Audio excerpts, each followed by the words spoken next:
인하대학교 주성환 교수입니다. 제가 지금 3D 프린팅에서 시작해가지고 반도체 쪽까지 하고 있는데요. 그래서 반도체 쪽에 어떤 식으로 3D 프린팅 기술을 적용하느냐 그냥 관점으로 시작을 했는데 지금은 이제 반도체 쪽을 일을 더 많이 하는 것 같습니다. 어쨌든 제가 느낀 거는 적충제도는 장비 만들면 한 대 팔기도 하는데 반도체는 한 100대씩 팔더라고요.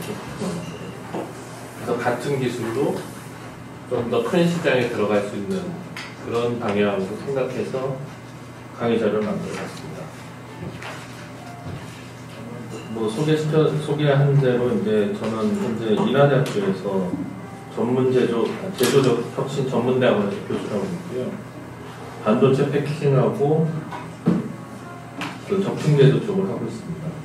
그리고 반도체 쪽에 이제 그 과제는 그 반도체 인프라 활용 현장 인력 양성 사업 때문에 이제 반도체 쪽을 하게 됐고요.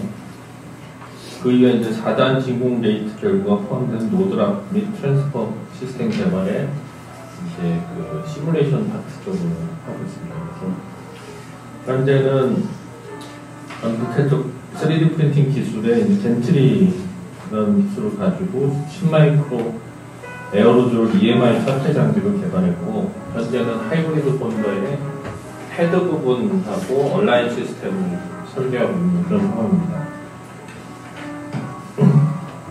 이게 이제 반도체 웨이퍼 이송 로봇의 노드락 밸브 부분에 과제를 하는 건데, 6개 시스템을 12개 시스템으로 바꾸다 보면 노드락 부분에 그 12개가 들어가야 되니까 그거에 대한 그 시뮬레이션 쪽을 해주고 있습니다. 요거 이제 반도체 소재 부품 장비 기술 전문 인력 양성을 하는데, 거기서 이제 패키지 분과를 인하대가 맡아서 하고 있는 거기에 전문 교수도 있습니다. 연구 분야는 뭐 반도체 분야 적층 제조 쪽을 이제 한다고 할 수가 있고요. 반도체 첨단 패키징 중에서 이제 3D 프린팅으로 적용할 수 있는 분야가 그 다이렉트 라이팅하고 다이렉트 이미징 분야인데, 그 분야에 대한 설명이 있을 거고, 그 디스펜싱하고 에어로졸에 관해서 이제 설명을 좀 있습니다. 그 외에는 뭐 DFM 설계에서 경량화하거나 미상 채석할 때 이런 기술을 사용하고 있습니다. 연구 분야를 요약하면 뭐 하이브리드 본딩하고 진동 방지 3D 프린팅 부품, 그 다음에 정전기 차폐의 디스펜싱 장비 개발하고 피해조 입축 제트 밸브 개발하다가 현재는 안 하고 있는데, 그런 내용을 간단하게 설명드리겠습니다. 요 3D 프린팅 부품이 반도체 공정에서 많이 쓰이는데, 많이 쓰이는 곳 중에 하나가 ASML 장비에 많이 들어간다고 합니다. 그 이유는 ASML 장비에 진동 부분 해석을 해서 이 DFM보다는 진동 해석에 맞춰서 이제 그 장비가 많이 들어가고 있고, 그리고 저희가 정전첩 과제를 수행한 적이 있습니다. 그래서 그쪽 분야 한 적이 있고, 해외 사례는 대시에서 TC 본더에 보면 그 가스를 넣을 때 기존의 가공 처리를 하면 여기 보시면 이 가스의 농도나 이런 조절이 플럭추에이션이 되게 심한데, 3D 프린팅을 바꾸고 난 이후에 일정하게 나온다는 그런 논문이 있습니다. 그래서 그전에는 이제 반도체가 아니라 이제 적층 제조 장비를 개발했는데 주로 그 기계 장비를 많이 개발했습니다. 처음에 FDM 프린터 개발했고, 샌드 프린터 개발하고, 그 다음에 이제 메탈 프린터까지 개발한 기계 쪽에 가까운 사람이라서 반도체 쪽에 이제 쉽게 들어갈 수가 있을 거고요. 넘어갔습니다. 그리고 이게 지금 시판되고 있는 장비인데, 이 3D 메탈 프린터에 120mm, 150, 250, 500 장비를 레이저 제어하는 식으로 이제 플라스틱하고 메탈 장비 개발한 경험이 있고요.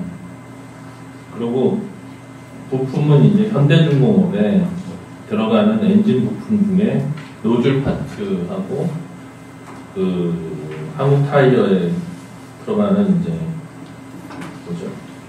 몰드, 또 기타 이제 장비를 제가 만든 하드웨어를 가지고 만들었고, 현재는 한 업체가 저희 기술 가지고 현재 중국에 납품하고 있고, 그리고 현대가 이제 듀얼 밴드였으니까 다른 업체까지 해서 이 메탈 프린터로 해서 이제 그 제품이 납품되고 있습니다. 그리고 그 다음에 했던 인하대에 와서 했던 연구는 뭐 뒤에 임용호 전문님께서도 하실 텐데, 정전기 차폐를 할 때 그전에는 디스펜서를 가지고 한 100마이크로 정도 했는데, 요즘에 이제 선폭이 좁아지니까 한 10마이크로 선폭까지 할 수 있는 방법을 찾았는데, 그거에 대한 장비를 개발한 경험이 있습니다. 요거는 일본 어느 업체가 그 기존의 디스펜서 장비 가지고 요쪽에 이제 컴파트먼털 트렌치 필링을 하는 그런 사례를 일본 PPT에서 봤는데, 그걸 이제 갖고 왔는데, 그게 100마이크로에서 이제 10마이크로로 갈 수 있는 그런 장비를 개발하고 그런 연구를 같이 하고 있습니다. 그래서 이제 그런 장비가 에어로졸 3D 프린터인데, 실제 이렇게 모든 거를 다 개발하고 소프트웨어까지 개발했고요. 하나는 저희가 이제 만든 젠트리에다가 장착했고, 하나는 이제 그 디스펜서에 장착한 사례가 되겠습니다.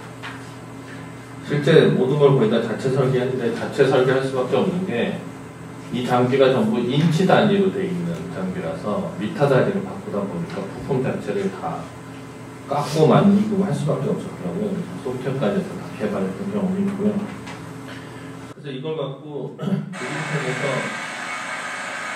EMI 사태할 때 일부, 사실 EMI 사태는 아니고요, 거기에 관련된 도입적인 실제 테스트했던 사례입니다.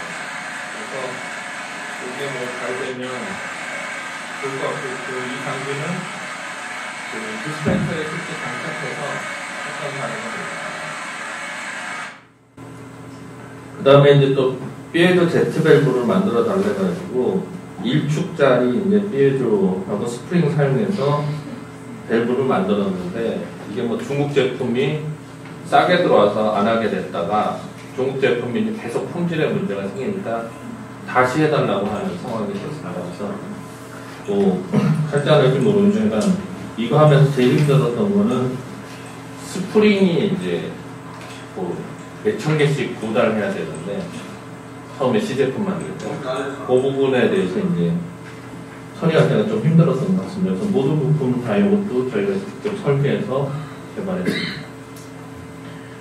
그 최근에 이제 하이브리드 본딩 장비를 하는데, 차이가 기존에는 이제 마이크로급 단위의 정밀도를 가지고 했는데, 이제는 나노 단위로 가야 되는 게 이제 큰 차이인 것 같습니다. 그래서 기존에 나노 단위로 했던 그 전례가 별로 한국에 없기 때문에 새로운 시스템을 구축하는 게 쉽지 않은 부분인 것 같습니다. 제가 그런 내용을 소개시켜 드리려고 하고, 뭐 그런 내용들입니다.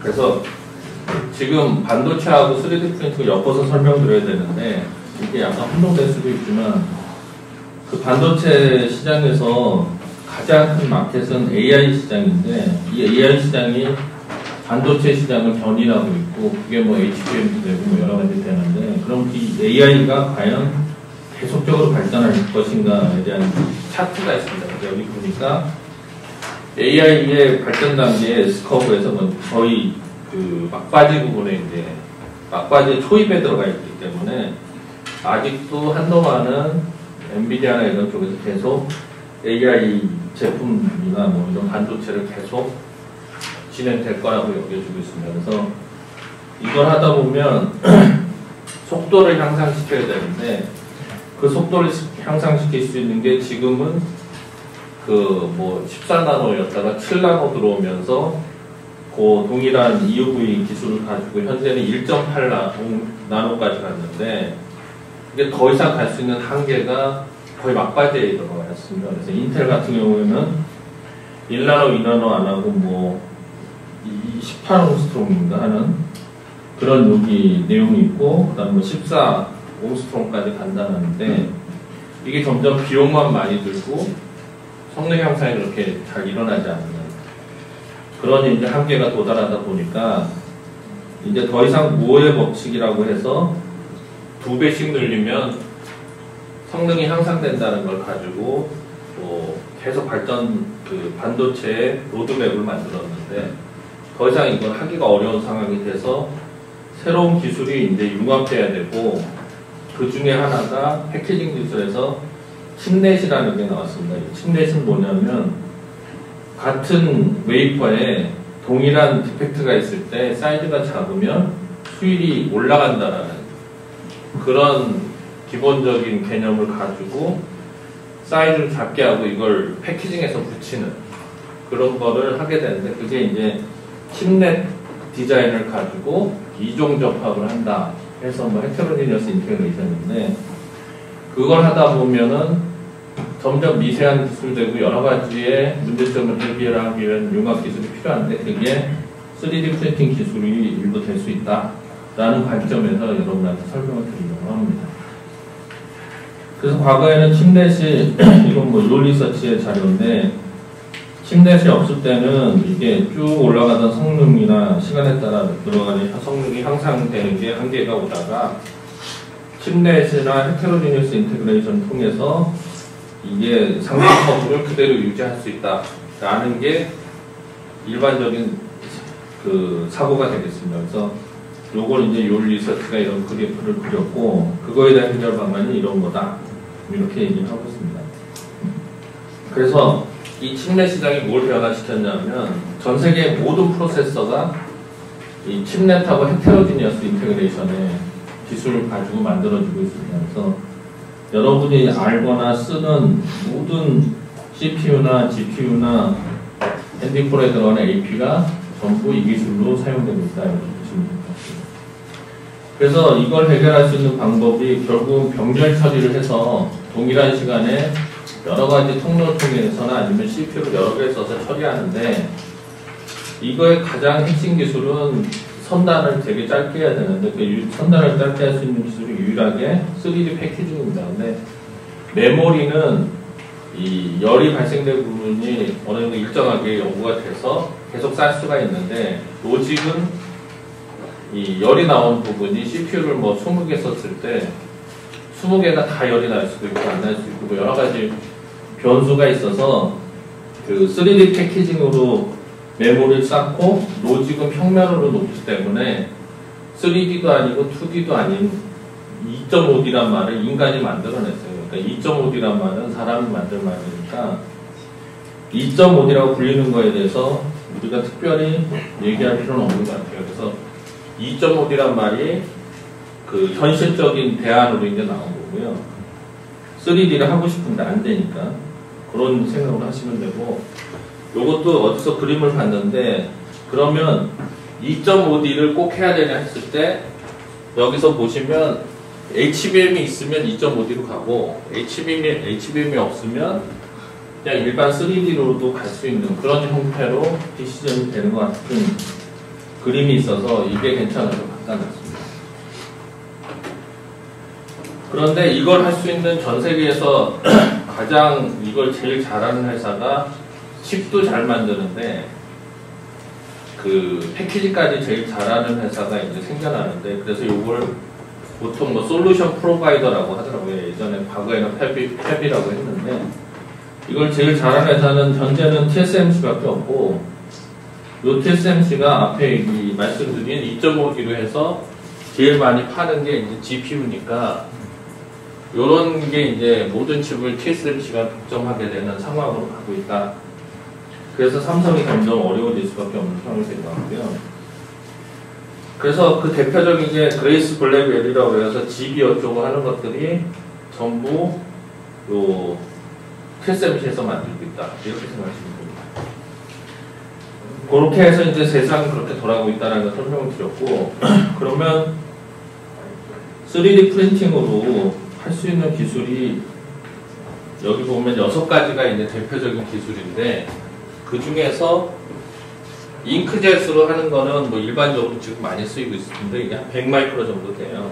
근데 이걸 10마이크로로 쓸 수 있는 게 현재는 에어로졸이 유일하기 때문에 이제 에어로졸을 했었고 그 다음에 이제 그 3D 프린팅 기술을 사용해서 다이렉트 이미지를 만들 수 있는 게 이제 DLP하고 마스크리스가 있는데 요거는 2마이크로까지 갈 수가 있습니다. 근데 이제 EUV나 하이브리드 본딩 가면 하이브리드 본딩은 한 100나노, 그리고 EUV는 14나노 정도 되는데 이런 거에 대한 그 흐름을 봤을 때 요 사이에 낄 수 있는 기술이 LDI라고 해서 이걸 가지고 웨이퍼 같은 걸 만드는데 요 기술하고 에어로졸 기술하고 그 다음에 하이브리드 본딩에 들어가는 나노 제어 기술 정도가 3D 프린팅하고 좀 연관성이 있지 않을까 이렇게 생각을 하면서 자료를 만들어 봤습니다. 그래서 그 리소그라피라고 해서 이 패턴을 그릴 때 노광미라고 하는 것들이 이제 EUV나 DUV라는 이런 장비들이 있는데 요게 서브스트랙트 방식이라고 하면 이렇게 그어서 하나씩 빼내지 않고 더해가서 만드는 게 이제 다이렉트 이미징이나 다이렉트 라이팅인데 그 기술이 이제 반도체 쪽에서는 디스펜싱 기술이 있고 그 중에 일부가 에어로졸 3DP가 있다고 보시면 되고 그 다음에 뒤에서 설명할 LDI 요거는 마스크나 패턴을 작게 만들 수 있는 그런 기술이라고 보시면 됩니다. 그래서 요번에 세미나는 에어로졸 설명을 하실 거고 그런 다음에 하이델베르크에서 LDI 쪽에서 이제 마스크 쪽을 설명하실 거고요. 그리고 요거에 기반되는 기술적인 액추에이터나 이런 기계 기술은 PI라는 회사에서 이제 설명을 해 주실 겁니다. 그런 개념으로 세미나가 만들어졌다 이렇게 보시면 될 것 같습니다. 그래서 이제 이 포토폴리머라이제이션이라는 그 3D 프린팅 기술을 가지고 DLP가 만들어졌고 이 DLP가 좀 더 정밀해지고 격렬화되면 LDI라는 게 이제 만들어지는데 이 DLP라는 3D 프린터는 한국에서 이제 캐리마 같은 데서 하고 정밀 DLP는 실제 BMF나 뭐 하이델베르크 같은 뒤에서 설명하실 겁니다. 그런 회사가 하고 있다라고 보시면 되고 국내에서는 이거를 LED 같은 데 적용하거나 아니면 반도체 적용하는 SDA라는 회사가 있습니다. 이 회사도 유사한 걸 만들어냈거든요. 그리고 뭐 국채가적으로 거의 한 1,000억 정도 상당하는 거를 LG 생기현이 주관해서 SDA 껴가지고 또 하고 있는 그런 상황으로 보시면 됩니다. 이게 뭐냐 보시면 비디오로 보시는 게 제일 나을 것 같은데 다이렉트 이미징 뭐 리소그라피라고 나왔는데 비전텍이라는 게 교수가 어느 교수가 이제 만든 회사인데 엔진만 만들어 팔아요. 그래서 제가 듣기로는 이게 삼성 전기의 PCB 만드는 베트남 공장에 요걸 가지고 만들어서 한 30대 정도 세팅됐다고 그러거든요. 국내에서 이제 그때 당시 엔진을 잘 못 만들었거든요.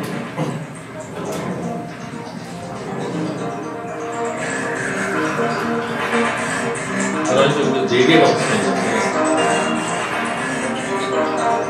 그걸 2마이크로까지 라이너 스페이스 2마이크로 10마이크로까지 해서 반도체 쪽에 적용하는 사례가 있는데 국내에서도 이걸 가지고 베트남 공장에 적용했다는 얘기를 들었습니다. 그리고 다른 업체, 이제 국산화한 업체도 있고요. 그렇게 보시면 될 것 같고 그래서 현재는 맥시멈이 LS 라인 스페이스가 2마이크로인데 요거보다 조금씩 더 떨어지고 있고 기술적으로는 일본 회사가 가장 앞서 있는 것 같습니다. 그리고 국내 회사도 내가 얘기 듣기로는 렌즈는 우리나라 렌즈 정밀도가 한 2마이크로 정도 되기 때문에 렌즈 자체를 못 만든다고 합니다. 그래서 다 일본에서 사오고 그게 아마 한국에서 표현이 불가능한 그런 분야라고 보시면 될 것 같습니다. 그리고 그래서 LDI 파트는 뒤에서 설명하실 거고 그다음 직접 다이렉트 라이팅이라고 하는 실제 선을 그어나가는 건데 요거는 초정밀 기기로 가고 있는 게 이제 현재 상황인 것 같고 뭐 이 기술을 사용해서는 디스펜싱하고 에어로졸 3DP 그리고 나노 단위로 가면 이제 하이브리드 본딩하고 EUV 장비 정도가 될 것 같습니다. 그래서 지금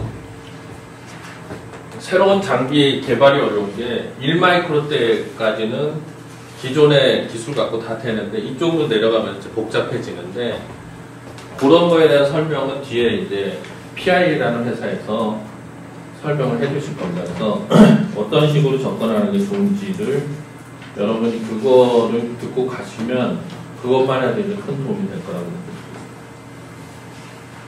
그래서 제가 봤을 때 3D 프린팅은 1에서 10에서 한 1마이크로 단위 정도의 정밀도에서 최근에 나노 단위 정밀도로 가고 있는 것 같고, 하이브리드 본도는 500에서 100나노의 3시그마 정도의 그 정밀도 갔는데 요즘은 한 50나노까지 정밀도 갖는다고 합니다. 그래서 그런 상황을 보시면 되고, ASML은 트윈 스캔이라는 기술은 한 16나노미터 정도의, 요거 16나노 잘못된 것 같고요. 뒤에 보면 한 2.6나노 정도의 정밀도를 가지고 진행한다고 보시면 될 것 같습니다. 그래서 기회가 되면 일본이 한때 리소그라피 장비를 전 세계를 석권했는데 그게 일본 자체에서 VLSI 프로젝트라는 걸 해서 성공시켰어요. 근데 그때 당시에 일본이 256K D램을 전 세계에서 제일 잘 만들어내는데 이걸 만들자마자 장비를 사가고 그걸 갖고 또 싸게 만드니까 석권을 했는데 한국이 지금 HBM이나 이런 걸 잘 만들고 있기 때문에 뭐 하이브리드 본더가 됐든 뭐가 됐든 ASML 장비 같은 유사한 걸 만들든 이런 프로젝트를 하면 한 몇 조를 투자하면 삼성이나 SK 하이닉스가 몇십 조를 사줄 수 있기 때문에 이 우리나라에서도 좀 국가적인 프로젝트로 하면 좀 좋을 것 같다는 생각이 들어서 한번 제가 생각한 거고, ASML에 요즘에 이제 하이브리드 본더라는 걸 하다 보니까 인간이 만들 수 있는 최고의 정밀도는 얼마나 같다면 기계적으로 이게 ASML 장비들거든요. 그래서 지금부터는 우리는 온라인이란 말을 했는데 이 나노 단위로 되면 오버레이라는 또 개념이 또 들어갔더라고요. 그래서 여기 보시면 정밀도가 1.6나노인가 그래요. 근데 공간에서 공기 중에 빛이 가면서 공기에 의한 불전율로 1나노가 틀어지거든요. 그러면 EUV 장비 같은 경우는 진공으로 하는데 진공 속에서 그러면 전자 모터 같은 거 어떻게 가동시키냐 봤을 때 에어베어링을 못 쓰거든요. 그럼 에어베어링 아닌 딴 거를 써야 되는데 그 기술까지 우리나라가 가야지만 제 생각에는 제대로 반도체 장비를 만들 수 있는 그런 마켓이 될 것 같습니다. 그래서 재밌는 건 일본이 니콘이나 캐논은 망가졌지만 TL이라는 곳이 이제 몇십조 단위 매출하니까 그거라도 살아남아서 본전이라도 좀 차리고 있는 것 같아요. 우리도 EUV 같은 걸 국가 프로젝트를 해서 뭐 삼성이 제 생각엔 중국에서 말릴 것 같은데 그런 걸 대비하는 게 좋지 않을까 하는 생각을 했습니다. 근데 EUV를 생각하게 된 것도 중국 사람들 때문에 했어요. 중국 사람들이 이걸 만들었다고 하길래. 그래서 엄청 조사를 해봤는데 우리도 만들 수 있겠더라고요. 그런 생각이고, 그래서 AMSML이 이제 나노 단위인데 얘네가 성공한 건 딱 하나예요. 트윈 스캔이라고 해가지고 일본 애들은 광학기 하나 가지고 측정하고 웨이퍼 만들었는데 얘네들은 측정하고 웨이퍼 만들고 두 개로 나눠가지고 속도가 2배가 되니까 같은 걸 만들어도 ASML이 50%를 차지했어요. 마켓에서. 그 다음에 EUV 하면서 100% 차지했죠. 그런 관점에 역사가 있다는 걸 알아두시면 좋겠고, EUV는 ARF 같은 경우에는 ASML 한 50% 이상 차지하고, ARF 쪽은 50%, EUV는 100%. 그런 상황으로 다시 있다, 이렇게 보시면 돼요. 근데 ARF 장비도 한 700억씩 하더라고요. 그러니까 EUV가 2,000억 하는 게 뭐 그렇게 비싼 건 아닌 것 같은 생각이 들어요. 네. 그래서 뭐 그건 그거고 우리는 피에조 만들면 이게 마이크로 단위 제어가 되더라고요. 그러니까 피에조 밸브 같은 거는. 그래서 그런 거 한번 개발해 봤고, 이건 똑같은 게 있어서 그리고 어쨌든 그 EMI 실딩이 에어로존에서 제일 많이 쓰일 것 같고, 그 다음에 쓰일 만한 게 와이어 본딩을 대체하는 부분에 쓰일 것 같습니다. 그리고 2.5D 패키징에 관해서도 쓸 거라서 저희 실험실에서 이제 이거를 중점적으로 연구하려고 하고 있고요. 하던 거니까.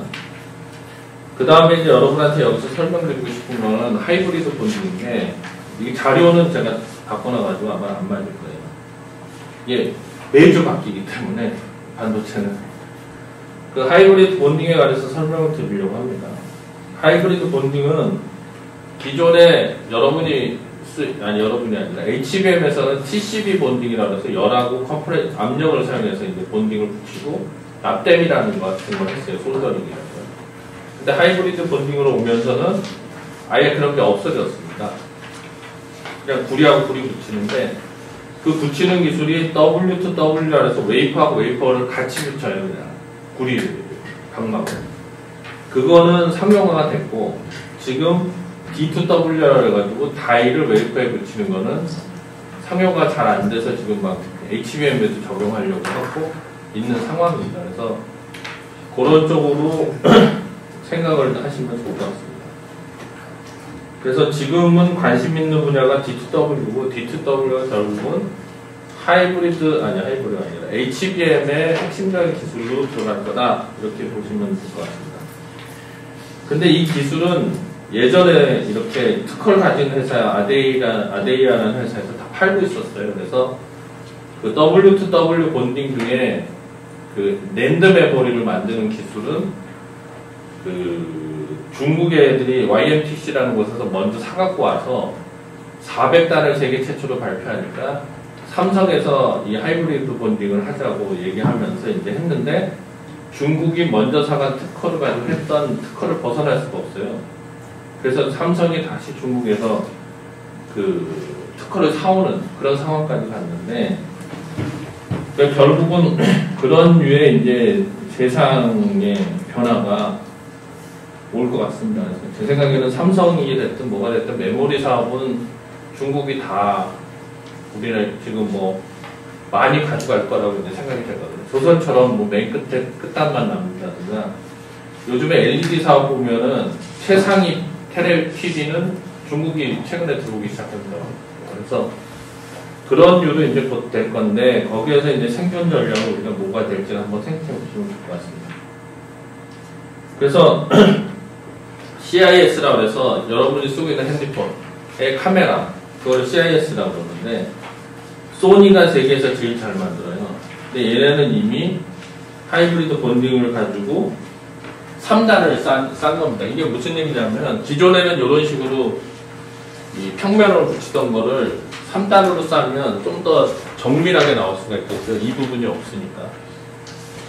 그거를 이제 TCB 본도로 이제 삼성에서 만들고 있고, 소니는 이미 그냥 구리를 접합시킬 수 있는 그런 형태로 만들어서 전 세계를 석권하고 있다. 그래서 삼성은 왜 안 하냐고 했더니, 삼성 출신 엔지니어가 삼성도 했다, 그러더라고요. 강의 끝나고 난 다음에.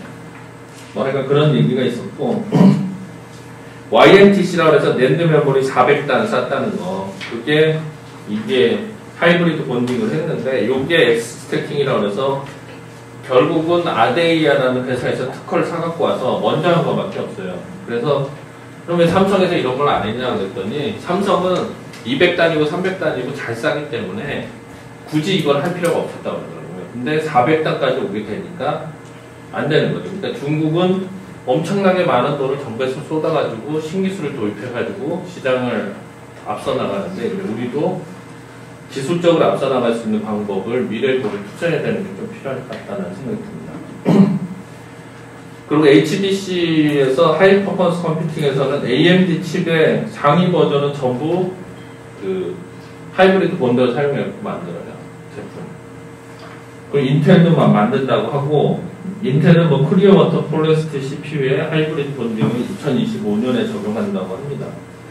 엔비디아도 사실은 지금 뭐 3나노 칩으로 하는데 2나노 되고, 그 다음에 하이브리드 본딩까지 하면 속도 향상을 시킬 여지가 아직 많거든요. 그리고 그런 분야로 생각하면 엔비디아의 주가는 계속 올라갈 수가 있다는 거죠. 기술적으로 한계를 기술적으로 최대한 적용이 안 돼 있는 상태입니다. 그렇게 보시면 되고, 애플도 하이브리드 본더로 뭐 본딩해서 CPU를 만든다고 합니다. 그래서 라이젠 뭐 9의 7900X3D EPYC는 서버용인데 여기서 3D 캐시도 이걸 쓰고 MI300에서도 하이브리드 본딩을 쓴다고 합니다. 그러니까 그 뭐죠? 엔비디아 GPU는 하이브리드 본딩을 안 쓰니까 성능 면에서는 하드웨어적으로는 얘네가 좀 더 빠를 수가 있죠. 그러니까 얘네가 메모리도 많이 넣고 패키징 기술도 앞서니까 하드웨어적으로 빠르지만 소프트웨어적인 후다라는 문제 때문에 못 팔고 있는데 그 문제가 곧 해결될 거라고 봅니다. 그래서 그 세상은 좀 바뀌어 나갈 거라고 볼 수가 있고요. 그래서 어쨌든 하이브리드 본딩 계속 쓴다는 거고, 차세대 애플 칩에 M5에 이제 하이브리드 본딩을 뭐 쓰기 시작한다라는 기사가 나와 있습니다. 그래서 이것도 한번 여러분이 생각해 보시면 좋을 것 같고, 그래서 결론은 로직에서 제일 먼저 CIS 센서에서 제일 먼저 썼고, 로직에 갔다가 모바일 갔다가 그 다음에 지금 HBM만 남아 있는 상태거든요. 그래서 HBM 쪽만 적용이 될 것 같은데 그게 언제쯤 적용되느냐가 결국은 그 SK하고 삼성의 어떤 순위를 바꿔놓을 수도 있거든요. 왜 그러냐면 이건 완전히 새로운 기술이니까.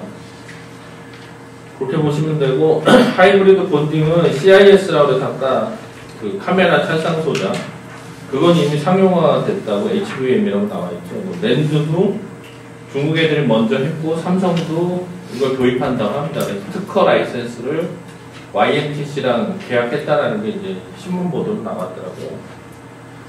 그걸 보시면 될 것 같고, 그리고 어드밴스 패키징에서 HBM은 지금 연구 중인데, 로직에서는 이 하이브리드 본딩을 현재 사용하고 있다. 이렇게 보시면 될 것 같습니다.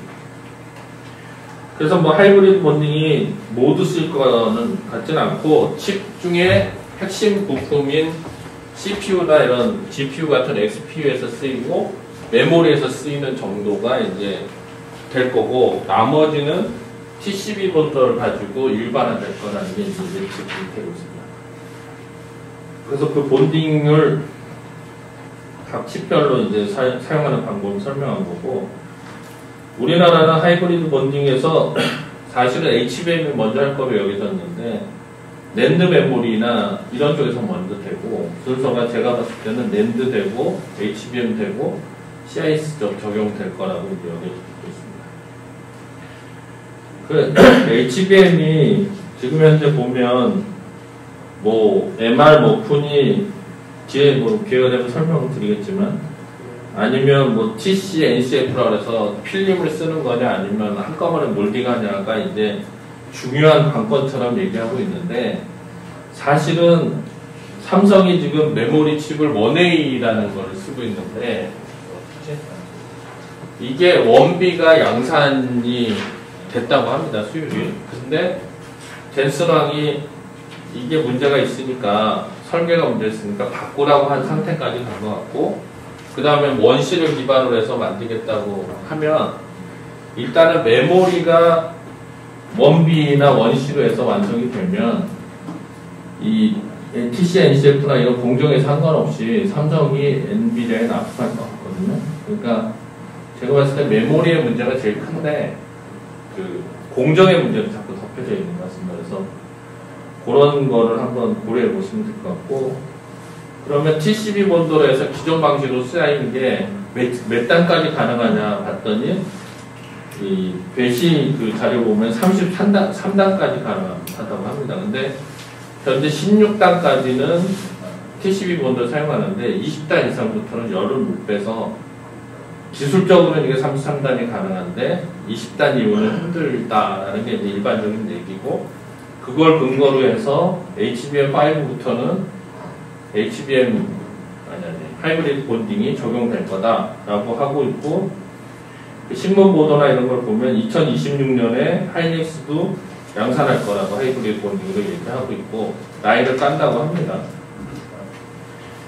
그렇게 얘기를 하고 있고 메모리는 결국은 1A, 1B, 1C라고 하는데 이거는 알파, 베타, 감마는 마이크론에서 쓰는 단위고 EUV를 기준으로 했을 때 어느 정도의 그 기술적으로 가느냐에 대한 EV에 대한 얘기인데 이게 메모리하고 엮어가지고 쓴 겁니다. 그래서 결국 메모리가 핵심이고 메모리가 되고 난 다음에 패키징 공정에서의 해결책이 나와야지 되는데 그럼 삼성 주가는 결국은 메모리 수율이 나오는 그 시점이 결국은 핵심이 될 것 같습니다. 하이브리드 본딩도 중요한데 그렇게 될 것 같고 SK는 뭐 2026년에 양산한다고 하고 12단, 16단 뭐 TCB 본도를 발표했고 삼성은 이제 후발주자니까 뭐 16단까지 하이브리드 본딩으로 했다고 이제 얘기를 합니다. 그렇게 이제 보시면 되는 자료고 그리고 ECTC 2022년 논문 보면 12단까지 싼 게 이제 나와 있고요.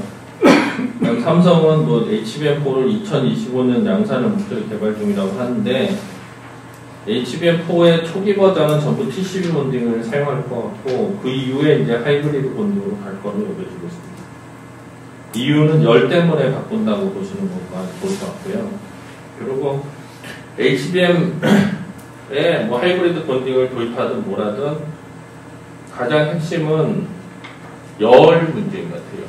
그러니까 20단 이상 가면 열을 빼기가 쉽지 않은데 그거에 대한 해결이 이제 돼야 될 것 같고 그리고 로직 분야, 로직 다이 부분에 그 선폭이 줄어드니까 그 부분에 많은 공간이 남는 부분에 그걸 GPU를 넣을 건지 뭘 넣을 거 해서 커스터마되고 있는 그런 얘기가 있고 그 안에 그 HM을 높게 싸는 것보다 옆으로 둬가지고 아파트 관리사무소처럼 관리하는 형태의 기술도 나올 거라고 여겨지고 있습니다.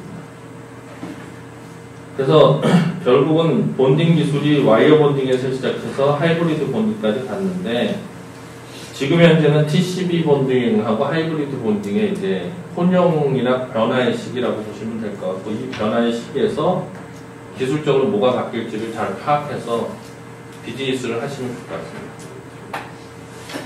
TCB 본드는 열을 가해서 하는 건데 MR 모프란 말은 이 SK가 만든 말이고 여기서 핵심적으로 볼 거는 그 필름을 넣어서 한 층 한 층 쌓아가는 NCF 방식이 있고 TC 머프라 그래서 MR 모프라고 하는 그 방식을 써서 한꺼번에 몰딩해서 이 칩을 만드는 이런 방식이 이제 현재 기술 수준이고 이게 하이브리드 본딩으로 갈 거다 이렇게 보시면 될 것 같습니다. 그래서 하이브리드 본딩하고 TCB 본딩 장비사가 이제 나오는데 지금은 하이브리드 본딩 장비 업체 중에서 제일 잘하는 데는 한미반도체인 것 같아요. 왜? HBM 쪽에서 이제 제일 많이 사이고 매출도 결국은 한미가 그 TCB 본딩만 봤을 때는 배시보다 더 많이 파는 것 같습니다. 제가 봤을 때는. 근데 이제 하이브리드 본딩이 됐을 때 한미가 계속 할 수 있을지는 아무도 모르는 거죠. 그리고 그 얘기는 결국 뭐냐? SK가 계속 삼성보다 우위에 있을지는 문제 생각해 봐야 되는 거고, 그 삼성이 성공하면 그 운이 아니라 과잉 공급이 될 수도 있어요. 그럼 이제 단가가 어떻게 될지 모르는데 지금까지는 AI 수요가 많으니까 과잉 공급까지는 안 될 것 같은데 뭐 그런 것도 마켓에서 생각해 봐야 될 것 같다 이렇게 보시면 되고 여기 보면 이제 배시가 쓴 말인데 16단, 뭐 HBM5 그리고 TCB 본도에서 그 하이브리드 본도로 갈 때 존재점들을 제시를 했습니다. 지금 한 얘기 거의 비슷한 얘기를 했고요. 그리고 이 하이브리드 본딩으로 가려면 피치가 10마이크로 정도로 제가 생각하고 그 사이에 TCB 본더에 플럭스리스 본딩이라는 게 이미지로 좀 나올 것 같아요. 그래서 그 분야를 한시적으로 좀 16단에서 20단 사이에 한시적으로 이 기술이 사용될 거라고 얘기했습니다. 결국은 이것도 TCB 본더니까 그렇게 생각하시면 될 것 같고, 그거에 대한 거를 아이맥이라는 회사에서 솔더 범프는 한 20 마이크로 정도를 맥시멈으로 둔 것 같고, 기술적으로는 양산이 아니라면 막 5 마이크로까지 가는데, 그리고 D2W 본더의 하이브리드 본딩에서 10 마이크로 기준으로 해서 얘기를 했고, 웨이퍼는 뭐 2 마이크로 정도의 피치가 맞을 것 같다. 이렇게 생각하고 있습니다. 하이브리드 본딩 전체 공정은 뭐 이거까지는 10분 남았네. 그러니까 하이브리드 본딩은 구리하고 구리를 붙여요. 근데 구리하고 구리를 붙이는데 이거 붙일 때 이 구리하고 구리의 이 정밀도를 맞추기 온라인을 하기 힘드니까 그 다이일렉트릭을 먼저 붙인 다음에 그거를 자리 잡으면 구리를 붙이는 그런 형태로 이제 진행되는 게 두 가지를 붙여서 하이브리드 본딩이라고 하는데, 결국은 구리하고 구리를 붙이는 본딩이라고 보시면 됩니다. 그래서 A매트하고 배시가 이제 합작해서 하이브리드 본더 장비를 지금 판매하고 있고요. 하이브리드 본딩 공정은 다이일렉트릭 붙고 구리 붙고 이런 형태로 해서 이 구리 패드를 붙이는 그런 공정으로 보시면 될 것 같습니다. 근데 이거 보시면 항상 이게 삐뚤어지게 돼 있는데, 이게 사실은 맞추기가 힘들어서 그렇게 보시면 되고, 5마이크로 피치를 이제 하이브리드 본딩했던 사례가 되겠습니다. 하이브리드 본딩에 대한 연구는 뭐 여러 군데서 하고 있고요. 그리고 본딩 과정은 시간상 하기가 힘들 것 같고, 장비는 배시, 수스 마이크로텍, ASMPT 이런 데서 만들고 있는데, 우리나라도 곧 만들어야 되는 상황이 될 거고, 26년에 되면 국산화가 그때까지는 돼야 된다고 이제 생각하고 있습니다. 그리고 한미반도체하고 하나정밀의 그 특허를 보면은 차이는 어닐링 하는 거랑 하나가 좀 더 넣은 상태고, 한미반도체 특허는 베이시 특허는 거의 비슷해요. 그렇게 해서 D2W 공정에서 요 하이브리드 본더의 역할은 사실은 이 다일렉만 붙이고, 그리고 오븐에서 구리를 붙이는 그런 형태로 진행되고 있다.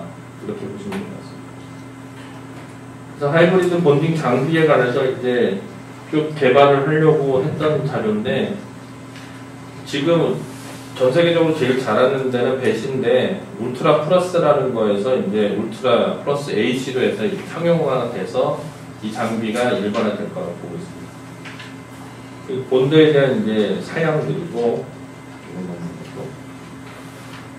그 장비가 이게 되게 어려운 장비라고 생각하는데, 그 SET라는 회사가 처음 만들었을 때도 저렇게 일반 기본 장비처럼 만들어서 생각보다 좋게 얘기해서는 충분히 만들 수 있을 것 같아 보인다. 그렇게 하는데 실제 기술적으로는 난이도가 무지 높고, 이걸 만들기 위해서는 엔지니어들이 업그레이드가 돼야 되는, 나노 단위 제어할 수 있는 그런 상황으로 바뀌어야 된다. 이렇게 생각하고 있습니다.